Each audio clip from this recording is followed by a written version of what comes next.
Hello guys, welcome to my channel. Friends, बहुत बहुत स्वागत करती हूँ आपका अपने चैनल पर। आज हम आपके पर्सन की फीलिंग्स देख रहे हैं। ये सुबह का टाइम है, देखते हैं कि इनकी क्या फीलिंग्स है।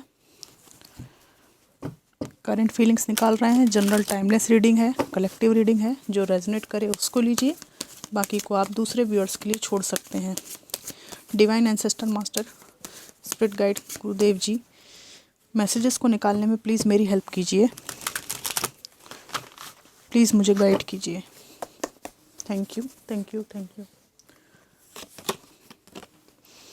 5 of pentacles, the hermit, the emperor,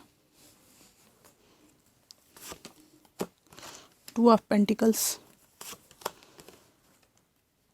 10 of wands, 7 of cups, bottom of the deck है 7 ऑफ सोर्ड्स।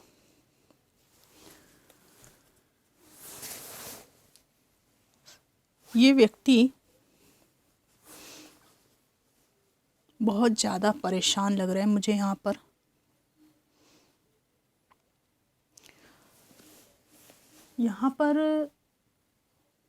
ये इनकी एक समस्या मुझे दिख रही है कि ये बहुत बेचैन है।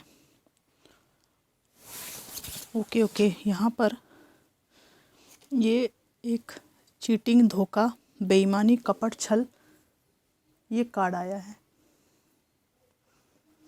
ये बहुत बेचैन लग रहे हैं मुझे, बेचैन, परेशान। ठीक है, इनको ना किसी रास्ते की तलाश है, किसी रोशनी की तलाश में ये व्यक्ति है।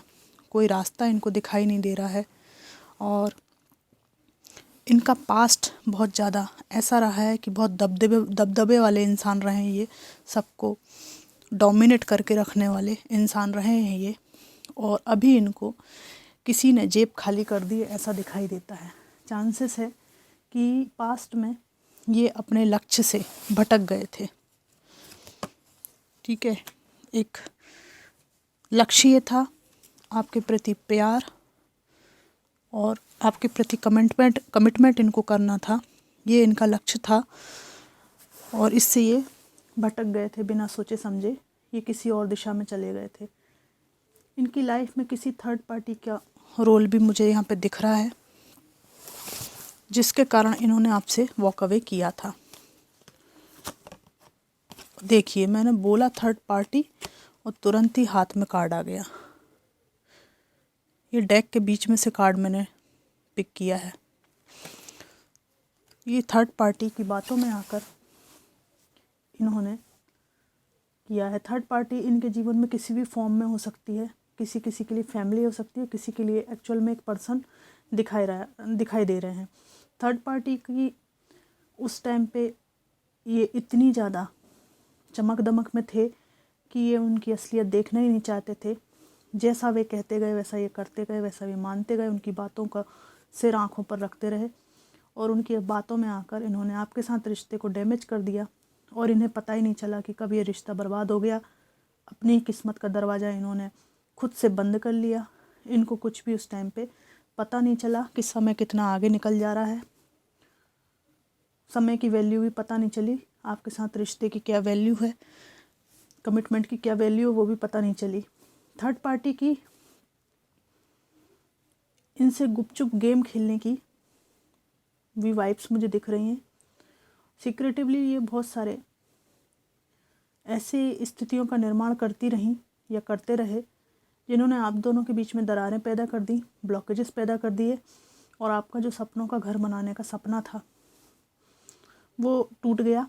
और अगर ये ऑलरेडी आपके साथ कमिटमेंट में थे तो थर्ड पार्टी ने इस कमिटमेंट को तोड़ा।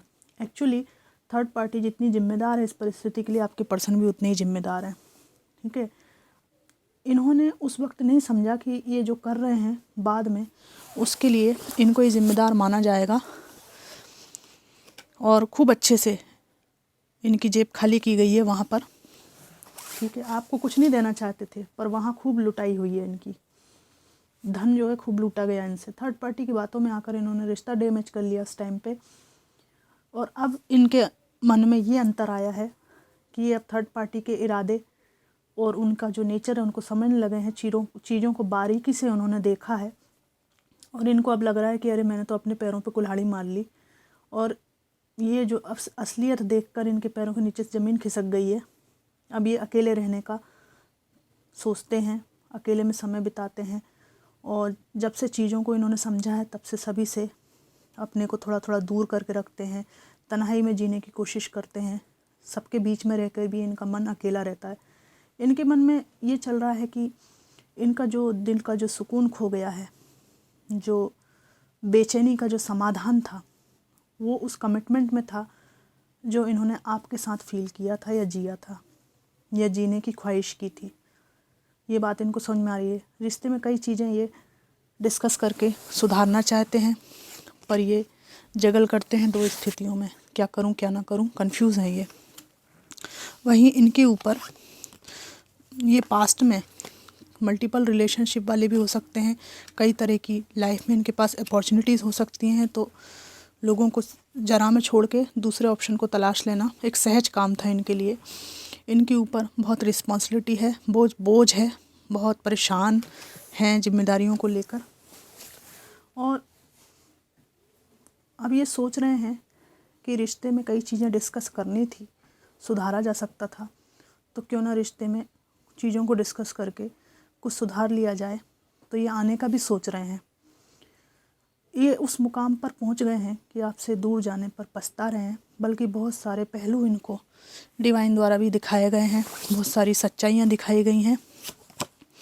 ठीक है, यहाँ पर थर्ड पार्टी का जो डोमिनेटिंग नेचर है और जिस तरह से इन्होंने इनको कर रखा है अपने दबाव में, वो सब इनको समझ में आ रहा है और इनको लग रहा है कि थर्ड पार्टी ने भी, और जहाँ ये परिवार है थर्ड पार्टी, इन्होंने इनके लिए अच्छा जीवन साथी नहीं चुना। और अगर कोई थर्ड पार्टी है आपके कमिटमेंट के अलावा, आपसे जो कमिटमेंट था उसके बाहर, तो इनको वहाँ पे छल कपट और ऐसा लगता है कि इनको छल लिया गया है, इनके साथ भी धोखा किया गया है। तो अपने डिसीजंस पर पछता रहे हैं ये, बल्कि बहुत सारे पहलू डिवाइन इनको दिखा रहे हैं। ये मैंने अभी कहा आपसे। और या तो ये आपके पड़ोसी थे या कॉलेज में थे, ठीक है, और ये वर्तमान में अपने को एक ऐसे ट्रैप में फंसा हुआ, एक ऐसे दबाव में पा रहे हैं कि जहाँ से इनको निकलना समझ में नहीं आता कि कैसे निकले। आपका इंतज़ार करते हैं, ठीक है। थर्ड पार्टी और इनके बीच में एक पैशनेट रिश्ते के रूप में शुरुआत हुई थी, और लेकिन अब इनको वहाँ पर भावनात्मक लगाव की कमी दिख रही है। अपने को जाल में फंसा देखते हैं और अपनी ज़िंदगी में उन पक्षों को भी ये देख पा रहे हैं कि माफ़ करना और माफ़ी देना ये सब जीवन में बहुत ज़रूरी है। और इतना डोमिनेटिंग और इतना ज़्यादा, इतना हार्ड एंड फास्ट होना हमेशा ही अच्छा नहीं होता रिश्तों के लिए। इससे दरक कर टूट भी जाते हैं रिश्ते। और इनको ये भी लग रहा है कि जैसा ये आपके लिए फ़ील करते हैं वैसा शायद ही आप करते हों। ये भी इनको लग रहा है कि ऐसी स्थिति में आना ठीक रहेगा कि नहीं, क्योंकि अब वो जो मुकाम था आपके दिल में इनका, उसमें कमी आ गई है, इनको ऐसा लगता है, क्योंकि आप इनको चेज़ नहीं करते हैं। कभी कभी इनको ये भी लगता है कि पैशन के चक्कर में मैं वहाँ चला गया, अच्छी अपॉर्चुनिटीज़ के चक्कर में चला गया, पर अब समय बदल चुका है।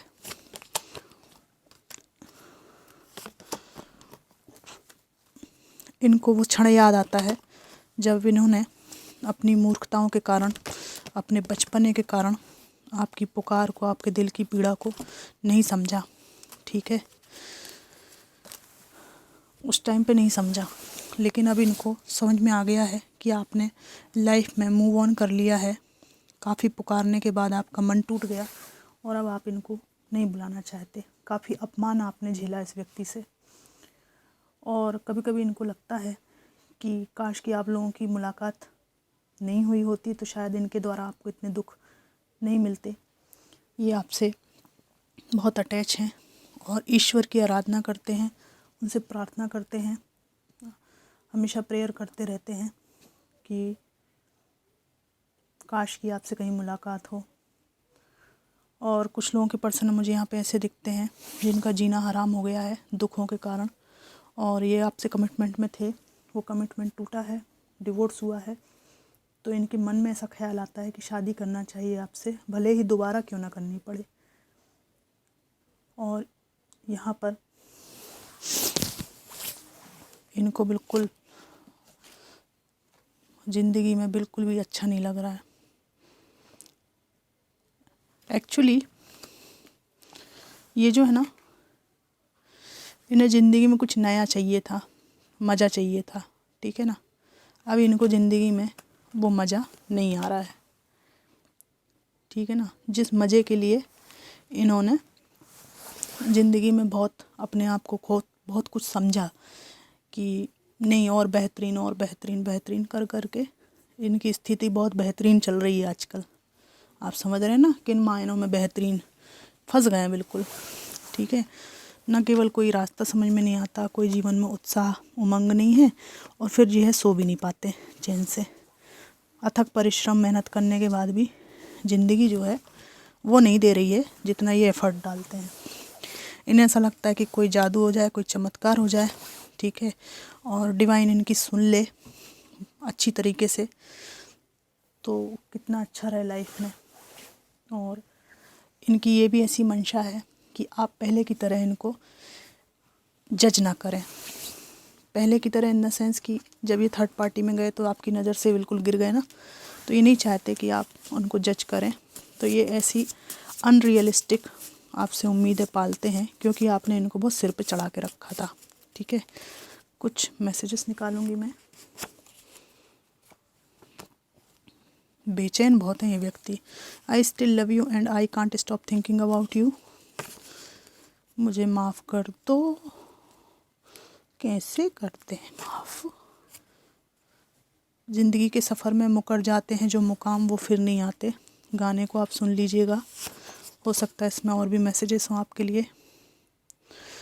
मुझे यहाँ पे एक शक की वाइब भी आ रही है कि शक ने इस रिश्ते को ख़त्म कर दिया, ब्लेम गेम ने इस रिश्ते को ख़त्म कर दिया। I want to make things right. चीज़ों को सही करना चाहते हैं आपके पर्सन। मेरी गलती थी। I am a selfish person. I am responsible for stuff. जो कुछ भी हुआ उसके लिए अपने को ज़िम्मेदार मानते हैं। कह रहे हैं कि ऐसा लगता है कि जो भी हो रहा है मेरी ज़िंदगी में वो मेरा ही कर्मा है। अब मैं डिवाइन के कुछ मैसेजेस निकालूंगी कि डिवाइन आपसे इन परिस्थितियों में क्या चाहते हैं, क्या आपको गाइडेंस देना चाहते हैं। Rise above the dark days of life, do not fight them but have faith that the light will always return.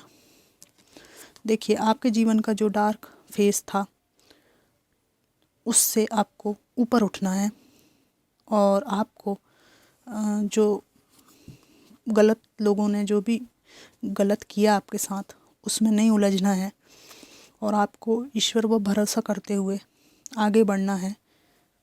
क्योंकि आपने अच्छा दिया है, आपने किसी के जीवन में उजाला दिया है, तो आपको रिटर्न में प्रकाश निश्चित रूप से मिलेगा। डिवाइन कह रहे हैं, इसमें कोई संदेह की बात नहीं है। Success and happiness are coming, ठीक है। सफलता और प्रसन्नता आपके जीवन में आने वाली है। A difficult path is being revealed, ठीक है। जीवन में जो भी कठिनाइयाँ हैं, ठीक है, उनमें आपको सहायता की ज़रूरत पड़े तो आप उनको निश्चित रूप से लीजिए। फिर है a wonderful surprise is coming, आपको कुछ सरप्राइज़ मिल सकता है। Something entirely new awaits you, एक नया लाइफ साइकिल आपका इस साल शुरू हो सकता है। So don't worry. The tree of wishes is calling your name. Oh my god, क्या बात है। An almost forgotten wish will now come true, कोई विश मांगी थी आपने और उसको आप भूल भी गए हैं, ठीक है, तो ये विश फुलफिलमेंट का वृक्ष है और यहाँ से डिवाइन आपकी विश पूरी करने वाले हैं। ये कह रहे हैं कि कभी किसी जीवन के किसी मोड़ पर आपने कुछ चाहा था, वो पूरा होने वाला है। It is time for a change. नए परिवर्तन के लिए आप तैयार हो जाइए। डू नॉट वेट और put off decision any longer. ठीक है, इंतज़ार आप नहीं कीजिए, हमेशा परिवर्तन के लिए तैयार रहिए। मतलब पास्ट में नहीं स्टक होना है, और कोई डिसीज़न है उसको बहुत समय तक डिले नहीं रखना है, आपको चेंज करना है लाइफ में। ठीक है, सोचते ही नहीं रहना है, स्टक नहीं रहना है। तो फ्रेंड्स, ये थी रीडिंग कि उनकी क्या भावनाएं चल रही हैं सुबह सुबह। और ये रीडिंग एक जनरल कलेक्टिव रीडिंग थी। कितनी रेजोनेट करी वो ज़रूर बताइएगा। Thanks for watching.